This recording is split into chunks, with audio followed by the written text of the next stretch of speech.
మీ దేవుడైన యెహోవా మీ పక్షముగా యుద్ధము చేయువాడు. ద్వితీయోపదేశకాండము 3వ అధ్యాయము 22వ వచనము.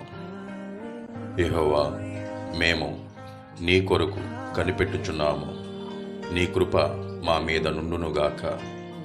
కీర్తన గ్రంథము 33వ అధ్యాయము 22వ వచనము. యెహోవా దృష్టి ఆయన యందు భయభక్తులు గలవారి మీదను, ఆయన కృప కొరకు కనిపెట్టు వారి మీదను నిలుచుచున్నది.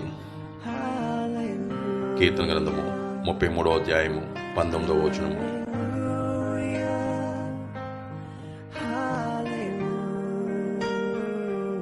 ఈ పరిశుద్ధ వాక్యములు తండ్రి దీవించునుగాక. Amen, amen, amen.